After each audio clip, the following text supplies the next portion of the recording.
জানাজা পড়েছেন আপনারা, সেখানে লা ইলাহা পড়ার কথা, কলেমায়ে তৈয়বা পড়ার কথা, কলেমা শাহাদাত পড়ার কথা, কিন্তু আমরা দেখলাম জয় বাংলা জয় বাংলা জয় বাংলা করেছেন। অতীতে আমাদের অনেক নেতার আরাফাত রহমান কুকুর জানাজা আমরা পড়তে গিয়েছিলাম জমিয়তুল ফালাহ, আমাকে মসজিদের ভিতর থেকে পালিয়ে যেতে হয়েছে।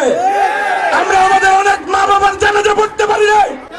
বিএনপির উদারতা, জানাজা পড়েছেন আপনারা, সেখানে লা ইলাহা পড়ার কথা, কলেমায়ে তৈয়বা পড়ার কথা, কলেমা শাহাদাত পড়ার কথা, কিন্তু আমরা দেখলাম জয় বাংলা জয় বাংলা জয় বাংলা করেছেন।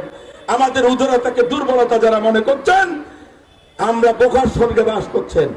এই দেশের মানুষের কাছে স্বৈরাচারের প্রেতাত্মা 2000 মানুষের রক্ত যাদের হাতে রঞ্জিত, তারা আর দিবাস্বপ্ন দেখার কোনো সুযোগ নাই।